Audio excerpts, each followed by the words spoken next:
Yo, sa mga ganitong problema, so unang gagawin namin is i-check yung belt, no? Gamit tayo ng tubig, so babasahin lang natin. If ever nawala yung ingay, so possible belt. So kung hindi nawala yung ingay, so possible may mga bearing na sira. So tatanggalin muna natin yung belt niya, tapos i-check natin kung ano talaga.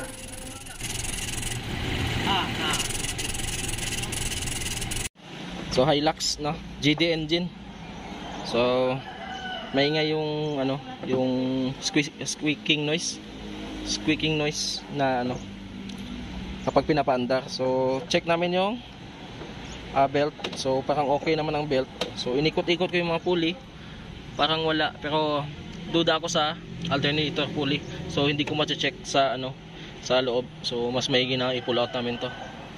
I-pull out ko muna to.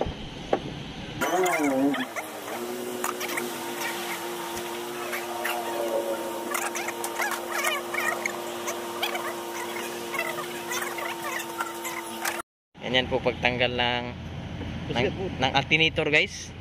Ganyan po pagtanggal ng alternator, guys. Ayan. Thank you very much, no. Nanonood kayo, salamat sa views. I love you, sub. Tayo kita din na, guys, natanggal na. Ayan, guys, natanggal na talaga. Ay, hindi. Kasi Tagalog sa natanggal ay. Nakuha ay.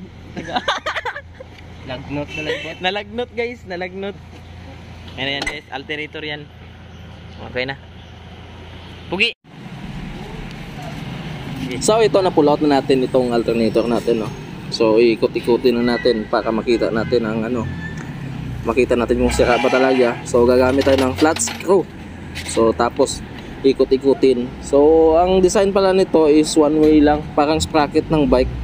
So dapat free wheel sa counterclockwise, tapos dapat kumakagat siya at pinapaikot niya yung alternator kapag clockwise. So yan. Dahil matagal kong pinaikot-ikot, hindi ko makita yung sira. So fast forward muna natin hanggang nakita ko na ang sira. So eto na siya.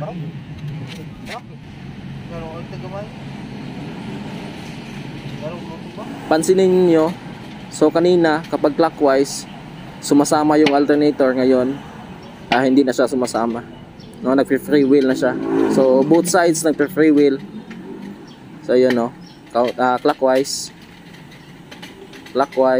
counterclockwise, clockwise, counterclockwise.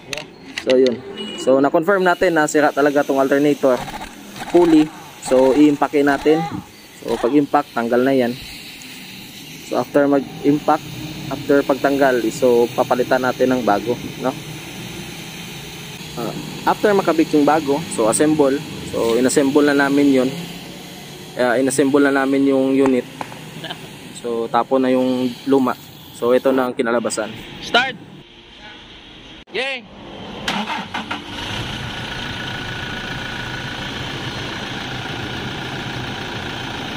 Lamiag nga, guys!